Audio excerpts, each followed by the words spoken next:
Welcome back to another SCP reading, dear researcher. Today we'll be reading SCP-222, Clone Coffin. Now, without further ado, item number SCP-222, object class Euclid. This document is not for use by personnel below clearance level 3. Special containment procedures. SCP-222 itself requires no special containment. It also cannot be moved. The site is guarded by SCP Foundation personnel as well as a rotating mix of US, Italian, and NATO soldiers, none of whom are aware of its significance. Foundation personnel travel to and from the site very often, and their true numbers are carefully hidden from the soldiers, and usually from personnel below clearance level 3.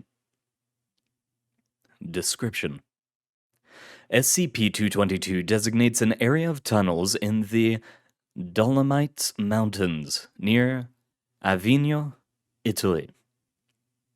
The site is close to the Church of St. Gregory, and Avignon Air Force Base is also nearby.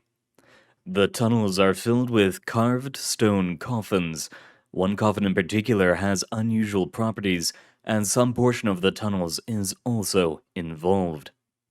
The carvings in the tunnels appear very old and of fairly good workmanship.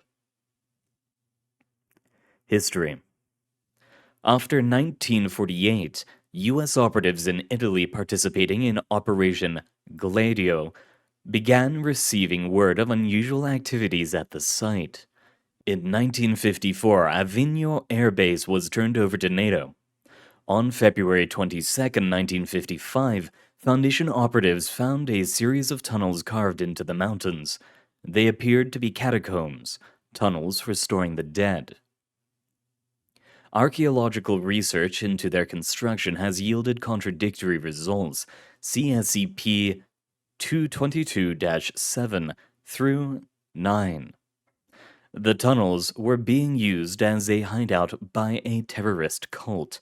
All members of the cult were killed or taken into custody. Operation details filed in SCP-222 1 through 5. The cult appeared to be less mentally stable than most such organizations, but otherwise unremarkable. However, details turned up during the operation prompted further investigation. Once the nature and abilities of the site were determined, it became one of the most used and visited objects under Foundation care. Function: as previously stated, one and only one coffin in the tunnels has unusual properties. See SCP-222-6 for a summation of all tests done to date and clarification of items below.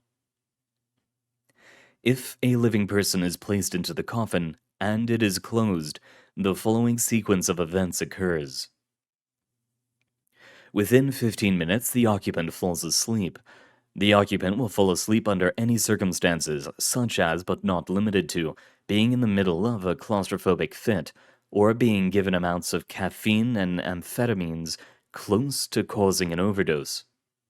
The occupant sleeps for 1 to 2 hours. Opening the coffin during this time usually results in the death of the occupant and no further results. The occupant wakes up feeling well rested. The occupant will not fall asleep until the coffin is opened again. The possibility of sleep deprivation research has been advanced but not yet implemented. Within 24 hours, a person will be found within the tunnels who is a duplicate or clone of the occupant. No attempts to find the origin of the clone within the tunnels have ever been successful.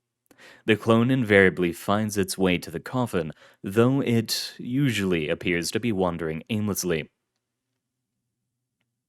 Clones created by the coffin appear in all physical respects to be identical to their originals, though dressed in tattered rags of unknown origin. Man-made objects are not duplicated. The cloning process is not recommended for occupants with tooth fillings or peacemakers. Clones appear to possess the same lifespans and medical conditions as their originals. The most unusual aspect of a clone is its mind. Clones appear to be victims of global retrograde amnesia. Languages are retained, along with most physical skills. While clones cannot remember any people or events, they appear to retain their ethical beliefs and loyalties, and thus can usually be quickly re-indoctrinated into Foundation personnel. Security procedures must be retrained, but combat and weapon skills are preserved. Some clones demonstrate retention of computer and interrogation skills as well.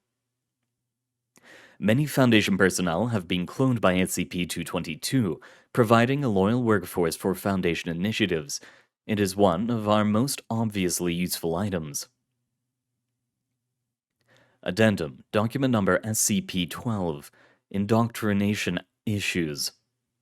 Lieutenant Redacted's clone was brought to a mock-up KGB indoctrination center where he was brainwashed into becoming a KGB spy. He was a native of the USSR, so this was considered a useful test of a clone's attitudes. The clone eventually rebelled against the brainwashing and was prepared to die rather than submit. At this point, the training exercise was ended, and he was welcomed as a loyal Foundation member. However, Redacted's clone was given a standard indoctrination, but it rebelled and proclaimed allegiance to an Afghan terrorist group. It was terminated, and questioning of the original Redacted revealed that the beliefs had been accurately copied. Addendum, document number SCP-222-13, call for clone psychiatric or sociological analysis. General Redacted maintains that cloned personnel display behavior patterns and habits that cannot be accounted for by simple amnesia. He cites a statistically significant higher incidence of mental illnesses, particularly homicidal tendencies, among clones when compared to original personnel. Addendum, document number SCP-222-14, Second Generation Clones. Clones may themselves be cloned, though records show this has only been performed twice. The second-generation clones were observed to have marked mental differences. Both were resistant to indoctrination, and Foundation psychiatrics returned to diagnosis of antisocial personality disorder. However, intelligence and mental ability are measured at equal to or greater than the original clones, or even the originals.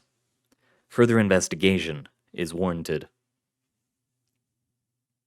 Addendum, document number SCP-222-15, Clone Dex. Redacted has called for an effort to catalog all clones in Foundation employ and the verification of the locations of each of them, as there appear to be consistent reports that the Foundation has more personnel than is recorded. Addendum, document number SCP-222-17, Clone Approval Orders. By order of O5-2, all cloning activities must be recorded with a work order and must be approved by non-clone personnel of at least Clearance 4. Addendum, document number SCP-222-21, Clone Visual Identification. As a result of the nearly successful Site Redacted takeover attempt by the clone of General Redacted, wherein data expunged, all current and future clones are to be tattooed on the forehead and back of both hands with a simple C. This should negate the possibility of a clone impersonating its original for nefarious purposes. I think this document might just be a little bit out of date. It appears to not have quite scanned in certain places of it right, but more than that, I think I saw some of the Class Ds with C tattoos. Maybe this needs an update, but thank you very much for coming, dear researchers. It has been an honor reading for you. Good luck out there, and I hope to see you next time.